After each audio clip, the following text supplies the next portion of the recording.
internet, my name is Lave. So about a week or so ago I took advantage of Odeon Cinema's Screen Unseen. If you don't know what that is, you should definitely check it out, because what they tend to do is show an early screening of a film yet to be released at a reduced price of like a £5. The only catch is you don't know what the film is until it starts. So I went along to one of these, and fortunately the film they showed was Manchester by the Sea, which is a film I've heard a lot of buzz about from other movie reviewers who are in America, because it's been released over there already. And I have to say the buzz is warranted, because it is a film that I really thoroughly enjoyed. Perhaps enjoyed isn't the right word, because it is a film that is a study of grief and loss and grasping at redemption, which might not sound appealing, but I have to say this film was terrific. In terms of the synopsis, well, it's about a guy called Lee Chandler, who is a janitor working for an apartment block in Boston, who one day gets a call informing him that his brother has had a heart attack. So he packs up his stuff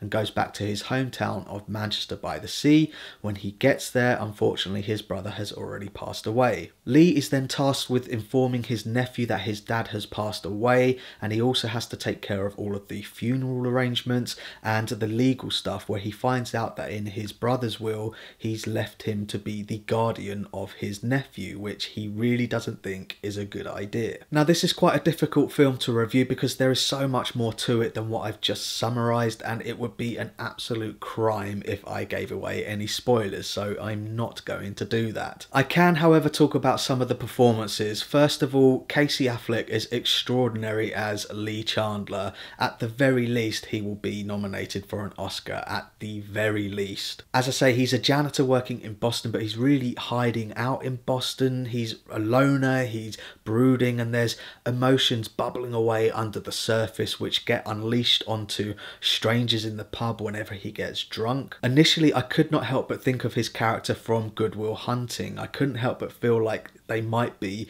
the same character in some sort of way. I kept trying to think of reasons why he's so pissed off, and I thought that it might be because all of his friends have moved on to better things and his life hasn't amounted to anything. But oh my god, I was so wrong. There is so much more to him than that, which is revealed in flashbacks, and one big revelation in particular, oh, it's just wallop. After this particular revelation, I finally understood why he is like he is, and why he's so reluctant to take on being the guardian for his nephew. And from then on I was totally rooting for him to sort out his own demons and pull through and do right by his nephew. It really is a great performance from Casey Affleck. As I say, Oscar nominated at the very least, for sure. He's also supported by some great performances, including Kyle Chandler as his older brother Joe.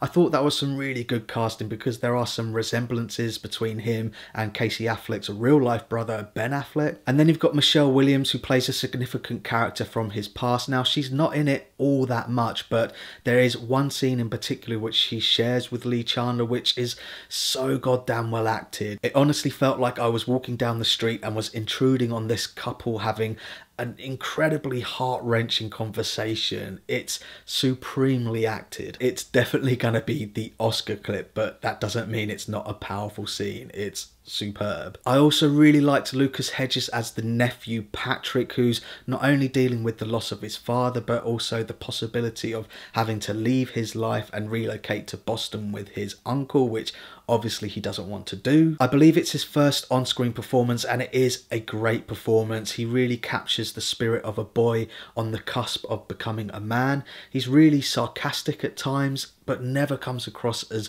bratty. I think he's definitely one to watch in the future. However, the real star of this film is the director and writer Kenneth Lonergan. Now, I haven't heard of him before this film, but I certainly know about him now, and I wouldn't be surprised if he gets an Oscar nod as well. It's his understated screenplay and writing that makes it feel so real. As I say, on many occasions it feels like you are just an observer intruding on this family dealing with this tragedy. It's so realistic. And what I find really interesting is a lot of the scenes which he left out. Now, if you've seen the film, you know there are certain conversations which are had which allude to other stuff which has been said in the past, but what's great is it's all left to your imagination. If you've seen the film, then you will know that there must have been some horrific conversations and struggles between certain characters, which I can't even think about. It's great that he left them out, but that's not to say that the scenes that he left in weren't powerful. And then when you couple this with some gorgeous cinematography from Jodie Lee Lipes, who's using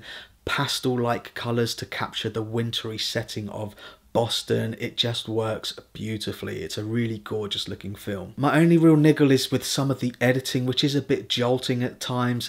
As I say, it utilises flashbacks and it will often just hard cut straight into one. But I'm going to give the makers of the film the benefit of the doubt, because I think it represents Lee's repressed memories coming to the forefront of his mind. And for that reason, I think it works. So that's my thoughts on Manchester by the Sea, and pause the video if you want to take a closer look at my enjoyment tracker now. The more I think about this film, the more I love it. I hope that this review has done it justice without giving too much away. I think this is due to be released over here in the UK on January the 13th, and I highly recommend you go and see it.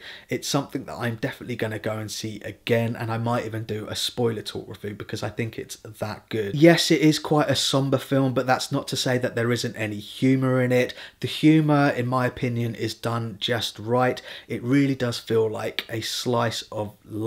We all have to deal with loss and grief at some point in our lives, and it's films like this that really shows us the humanity and the connections that we make in those situations. And the way that this film wraps up, I think, is just perfect. I don't want to give anything away. You should definitely go and see it. So thanks very much for watching my review. I really do appreciate it. I think this is going to be my last review of 2016. I'm definitely going to try and do my top 10 favourite and top 10 worst films of 2016, but I'm really looking forward to seeing what 2017 brings us. But thanks very much for watching. I really do appreciate it. If you can, give this video a like, and don't forget to share the Lave.